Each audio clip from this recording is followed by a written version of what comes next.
எல்லா உண்மையும் தெரிஞ்சிட போகுது. ஃபங்க்ஷன் இருந்து பயந்து ஓடி வந்துட்டு இப்ப ஒண்ணும் தெரியாத மாதிரி என்கிட்ட என்ன கேக்குறியா?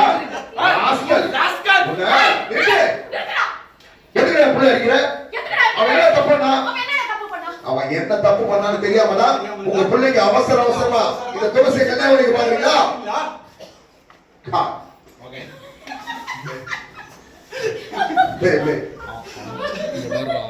அம்மா போர்ஷன் இங்க இருந்து இங்க வந்தா விடுங்க, என்ஜாய் பண்ணுங்க.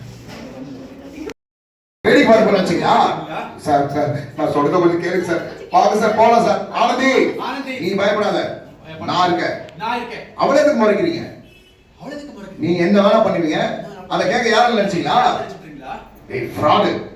ஆனந்திக்கு நான் இருக்கேன், ஆனந்தி தான் என் உயிர், அவளுக்காக என்ன வேணா பண்ணுவேன்னு சொல்லிட்டு இப்ப இந்த நிலைமைக்கு ஆளாக்கி விட்டு வேற ஒரு பொண்ணை கல்யாணம் பண்ணிக்க உனக்கு எப்ப மனசு வந்துச்சு? தம்பி தம்பி, அவன் போய் எங்கேயோ கெட்டுட்டு வந்து நிக்கிறதுக்கு எங்க மாப்பிள்ள மேல பழிய போட்டு பேசாதீங்க. இது நல்லா இல்ல. Stop it.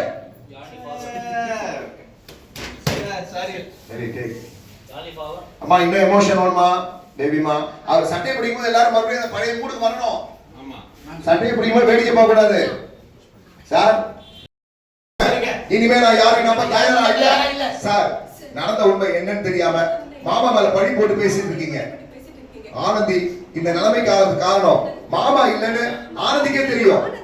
உங்க கம்பெனி ஃபங்க்ஷன்ல தான் ஏதோ நடந்திருக்குன்னு ஆனந்தியே சொல்றாங்க. கம்பெனி ஃபங்க்ஷன்ல ஆனந்திக்கு இது நடந்திருக்க சான்ஸ் இல்ல. அப்படியே நடந்திருந்தாலும் அதுக்கு இவன் தான் காரணமா இருப்பான்.